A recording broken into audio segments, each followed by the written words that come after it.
Hey guys, it's Mike Chen.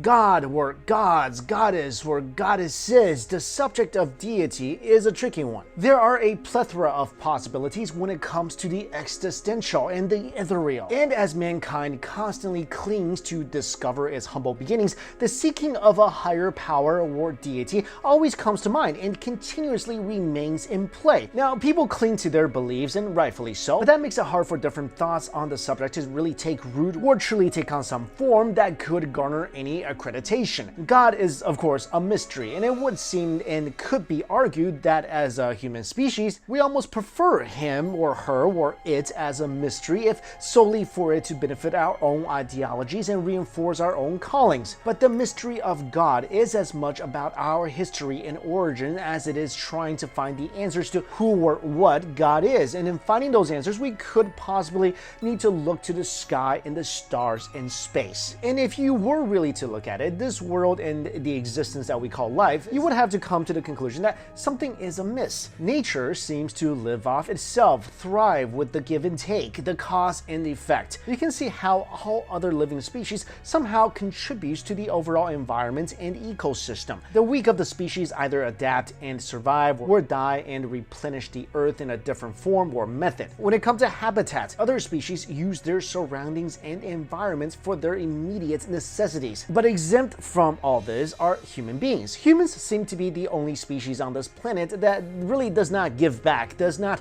fully contribute, but rather depletes. The case could very well be made that a planet that is built for reciprocity would naturally birth or spawn living organisms that function in very much the same capacity, especially those that are supposed to be the most sentient. However, humans do not. If humanity is the only species that cause depletion and all other species use or contribute to the ecosystem, then just maybe the former is not originally a part of the latter, but rather a planted organism placed within the confines of an environment that is more suited to its needs than not. Maybe humanity's origin lies with something else.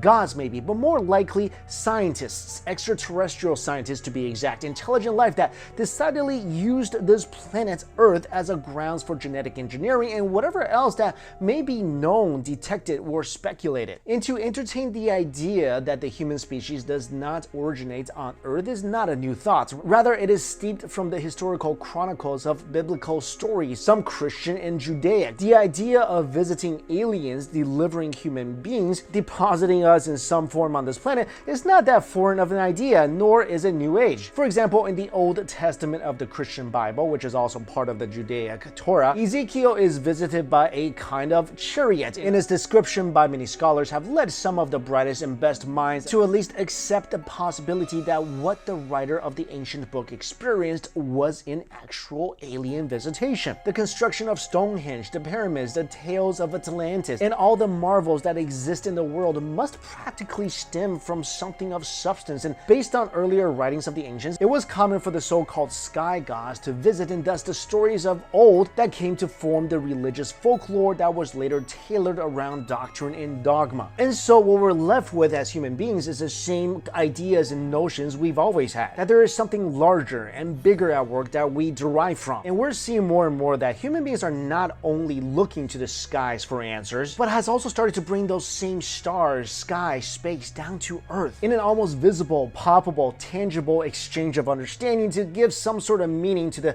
this thing we call life. Alright guys, thank you all so much for watching this video. And a really quick announcement. Today we're going to celebrate the work and achievements of Erich von Däniken, the author of Chariots of the Gods. And if he looks familiar, you might have seen him on History Channel's Ancient Aliens. Anyway, his work has really influenced many around the world to rethink the origins of human civilization, megalithic structures, and archaeological discoveries. And this year marks the 50th year of Chariots of the Gods. So I've teamed up with my friends over at Gaia to give away 5 copies of his book and 5 annual memberships to Gaia. So if you want to enter to win this, all you gotta do is leave a comment down below, click on the link in my description box for more details on this giveaway. And I really encourage you guys, if you don't know already, to head over to my page on Gaia.com, where you can watch the first episode to his original series, Beyond the Legend. Alright guys, again, thank you all so much for watching this video.